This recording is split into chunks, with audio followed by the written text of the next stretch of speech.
If you're an MMO fan down under, you'll be very familiar with red latency bars, pings as high as 400 milliseconds, PvP encounters you should have won, and party wipes that, let's be honest, were all your fault. But fret no more, weary traveller. Here are 5 upcoming MMOs that promise to have servers right here in Australia.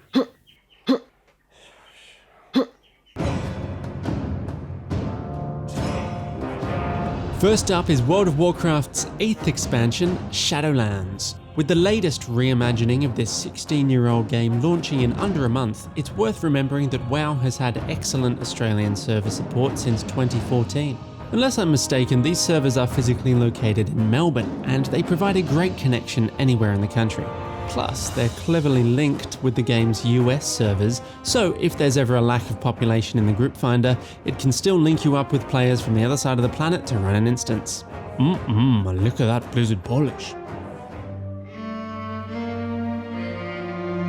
Next on the list is what is set to be the biggest MMO launch in years for Amazon's first foray into MMO development, New World.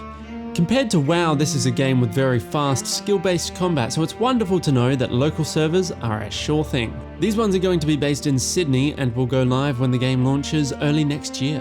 Quick side note, we don't know much about the 2 other MMOs that Amazon is currently developing, except that one of them is based on Lord of the Rings.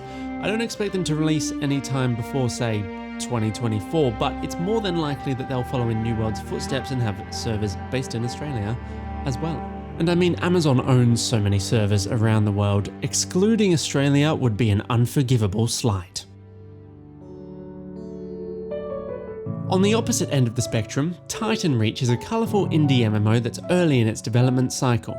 It's taking an old school approach along the lines of RuneScape, and it's currently raising funds on Kickstarter. Unfortunately, it looks like the crowdfunding goal of 588k might be a bit of a reach. Which is a pity because these guys have done everything right. They've got a great demo up for this whole month, which is playable for free, and they've been honest about all the features that will and won't be included in the game. This is no Chronicles of Illyria, so I'm not sure what will happen if they don't reach their goal, but if the game does go ahead, it will probably release in 2022 with, you guessed it, Australian servers. Most of the core dev team on this one is actually Australian themselves, so I mean, of course. Ashes of Creation, the fantasy MMO dream that could actually become a reality.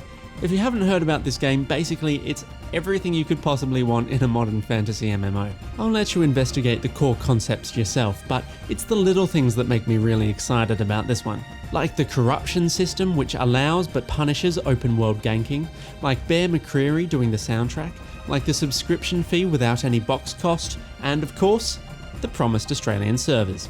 There's no launch date just yet for Ashes of Creation, but hey, I reckon there's a good chance we see it in 2022.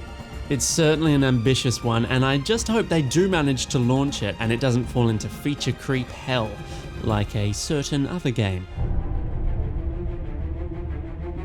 I was so jazzed about Star Citizen in 2013. You know, back in the days when it was going to be launching in 2015. It's the ultimate space MMO dream, a persistent space sim where anything is possible. Well, now it's 2020 and no, everything isn't possible yet and there's no proper launch date in sight. Instead, there's just a whole slew of many, admittedly impressive systems and technologies that have yet to be combined into a game. You can probably tell I'm a little sour on this one.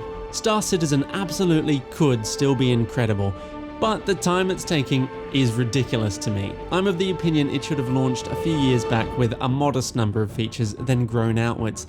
As it is, they seem to be attempting to do it all. The earliest I can see this releasing is 2023. But hey, it's doing one thing right. It's got Australian servers.